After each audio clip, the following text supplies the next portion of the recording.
Сәлем достар, қалдарыңыз қалай? Бүгін мен сіздерге кітап сөзі деген ертегіні айтып беремін. Ертеде бір баланың атын әке-шешесі ғалым болсын деп, Ғалымжан деп қойыпты. Бірақ ол жалқау екен. Тамақты да өз қолымен ішпейді. Ол мектепке 6 жасында емес, 10 жасында барыпты.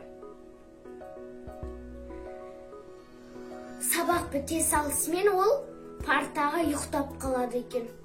Әке-шешесі келіп, оны арқалап өздері алып кетеді. Сөйтіп, ата-аналар жиналысы болады. Ал Ғалымжан болса, егер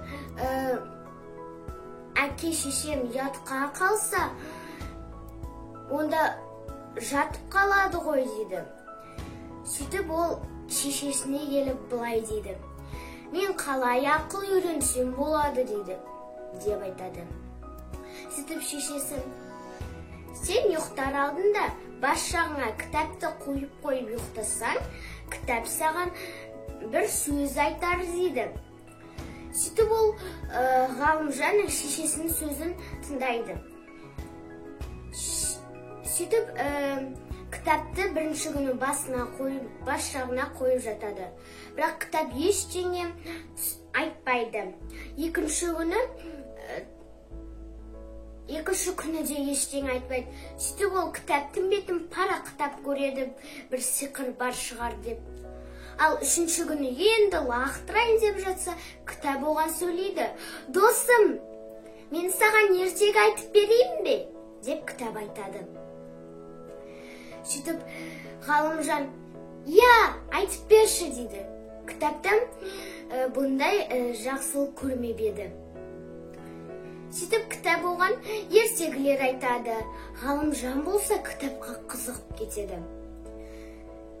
Сөйтіп ол математика кітабымен де сөйлеседі. Сол кезден бастап Ғалымжан жақсы оқитын болды. Оған таң қалмаған бала жоқ. Бірақ ол кітапты ашқан соң бір мақал кездеседі. Сол мақалды мағынасын түсінгендей болады, бірақ оған мән бермейді. Сөйтіп Ғалымжан оқуын бітіреді. Ер жетеді, жаңа оқуға көшеді. Бірақ ол жақта оқу өте қиын болады. Сөйтіп ол сол оқуды бітіріп үйленеді. Оның әйелі жалқау болыпты. Ғалымжан тамақты өзі пісіреді, кірді өзі жуады, бәрін өзі істейді екен. Ал әйелі болса жай отырады. Сөйтіп Ғалымжан былай дейді: егер мен әке-шешеме бір қуаныш көрсетсем, олар қуанып қалады ғой дейді. Және оның есіне өзінің бала кезіндегі мақал түсіп кетеді.